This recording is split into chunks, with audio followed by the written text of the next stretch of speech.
The worst advice yang pernah dokter terima. The worst advice. Jangan jadi orang terlalu baik. Saya pikir itu adalah saran yang terdengar masuk akal dan mungkin ada benarnya. Tapi saya pikir itu adalah saran yang keliru mungkin, Mas.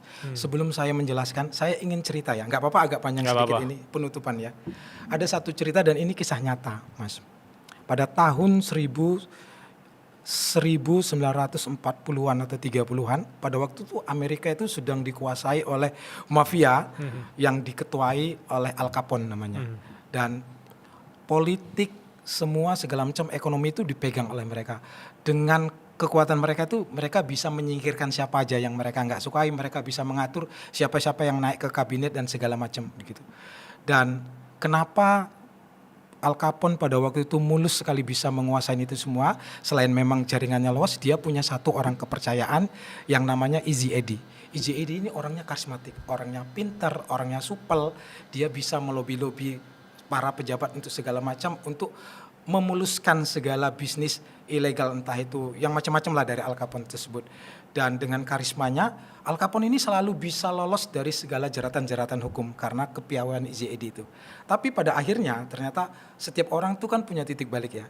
Easy Eddie itu punya anak laki-laki dan ketika dia sering berinteraksi dengan anaknya ada satu hal ruang kosong di dalam dirinya yang dia itu nggak merasa puas.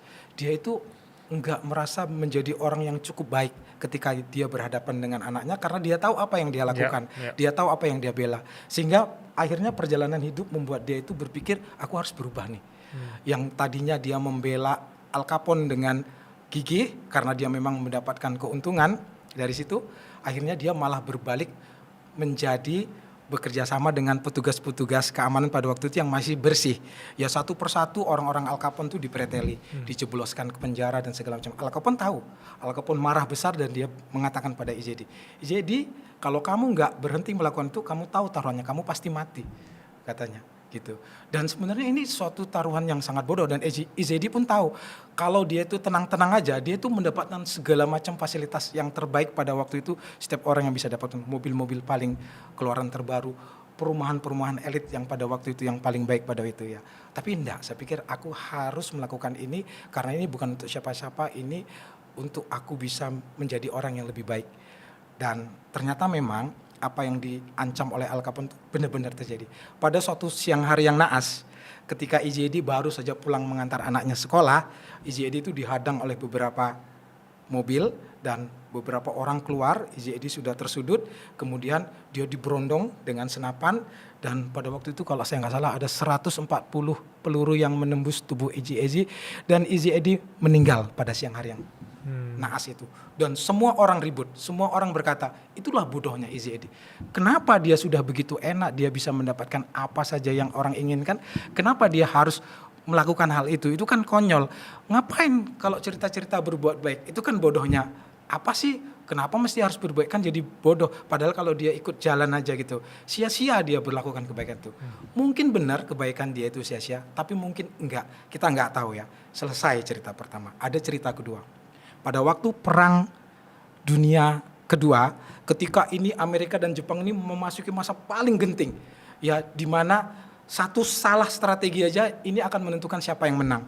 Dan pada waktu itu informasi mengatakan ada satu kapal induk yang akan mendarat di Amerika dan kalau ini berhasil mendarat sudah pasti dipastikan ini pasti akan kalah Amerika pada waktu itu. Dan seorang pilot dengan gagah berani yang bernama Buzz O'Hare. Buzz O'Hare ini orangnya unik.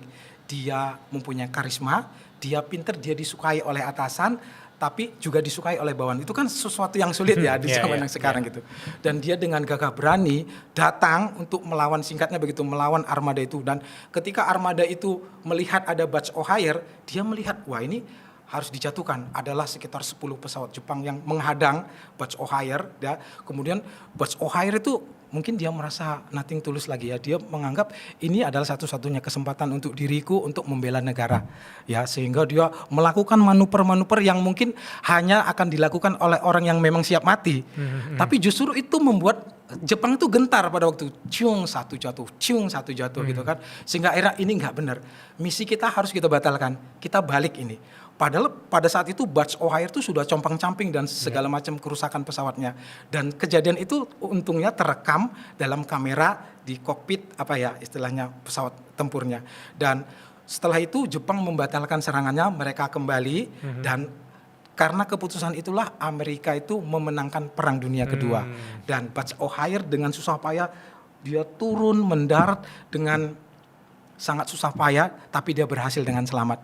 Dan Buzz O'Hare mendapatkan penghargaan menjadi pahlawan perang, penghargaan tertinggi saya lupa namanya, tapi dia mendapatkan penghargaan paling tinggi yang pernah didapatkan oleh seorang manusia dalam sejarah. Dan dia dilulukan dan disayangi oleh seluruh orang Amerika pada waktu itu.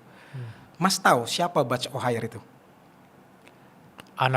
Anaknya Izzy Eddie. Wow, saya merinding. Jadi saya juga merinding.